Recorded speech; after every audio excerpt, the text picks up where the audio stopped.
Blue is the center of my universe right now. And you've heard the term second mover advantage. Well, we think we have second mover advantage with Blue. The holdcos have spent a lot of money over the years in what we believe is legacy technology.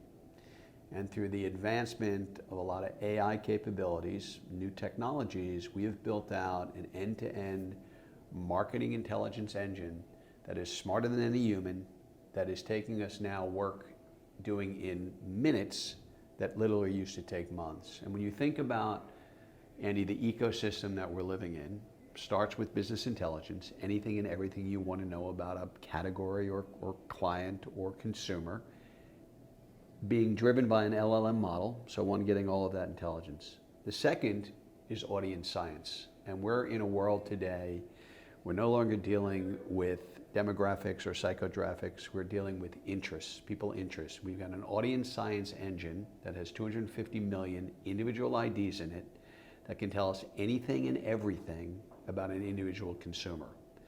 Then you talk about segmentation, you talk about scenario planning, you talk about then pushing those IDs out to our media partners with integrations.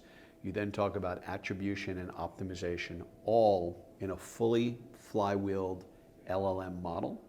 So the machine gets smarter and smarter and smarter. And that ecosystem is the world that we're currently living in. You put creative capability on top of that. I now have this human intelligence that is driven by machine learning that may take my company down from 2,500 people to 2 people based on the power of efficiency and the model itself. So I'm incredibly excited about it. So how does that affect media planning in your traditional business as you've been doing it? So I'll give you an example. We have a client that faces an awful lot of churn. And in the past, you'd have to put 20 different pieces of information together to understand where churn is happening, why it might be happening, where do these people live, where are they going, where are they moving to from a churn perspective. The platform today can identify signals from all the data sources that we have in it on individuals and know from all of those signals that you're about to churn. So now I know that you're about to churn, I know how to message to you, I know how to reach you, I know how, hopefully, to prevent you from churning because I'm heading you off at the pass before that happens. So from a planning perspective, there is so much more intelligence at our fingertips that we've never had before. I can solve clients' problems like that today with the information that's in there. Another example, and then from there, I could do scenario planning in 200 markets across the country, put in any market into my platform, create a media plan for me against these consumers in this market that are about to churn, tell me how many are there, tell me where they live, tell me what media channels I should use, give me a rationale for why I have those media channels, and show me a media plan.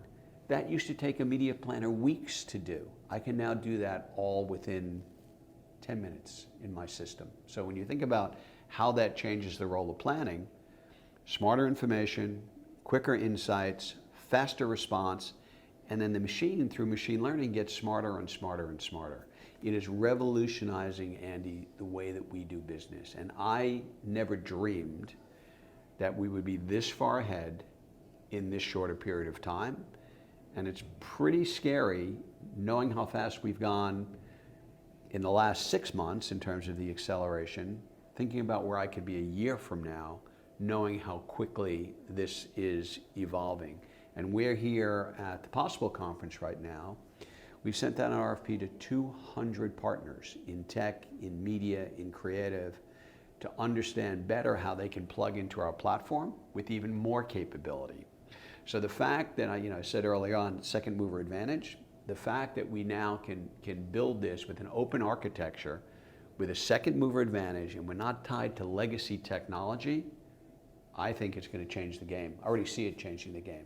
I've not been this excited, running Horizon for 35 years, I've not been this excited in the 35 years that I've had the agency. Great, great. And you're expanding, you're making some pretty amazing hires with Bob Lord. Tell us about Bob's role. Yeah, and so why you hired- thank you for talking about Bob. Bob, as you know, is a rock star in the whole marketing, media, tech ecosystem. He's the trifecta. You know, he ran Razorfish globally for years, went into the Publicis ecosystem in terms of their data, digital technology world. Then he went and became president of AOL. After AOL, he became IBM's chief digital officer for 8 years. Then he consulted with some private equity tech companies. And then I was able to grab him and marry him. And Bob consulted with me for about a year. So he had a good look under the hood, consulted with me for about a year, worked heavily on our MarTech platform. And one thing led to the next, and Bob loved what he was seeing. And I said, Bob, would you have any interest about becoming president of all of my holdings? So that's not just our product tech, but it's all our agencies, it's our product and tech roadmap, it's our affiliate businesses, it's our global capability. And Bob said, where do I sign? So it's been a marriage made in heaven. I couldn't be more thrilled. He's now bringing on a lot of people to upskill some of the capabilities that we need. And as every company in the world today is going through a transformation, we are as well. And we're building as fast as we can. We're moving as fast as we can. We're getting results right out of the gate. And it's pretty exhilarating.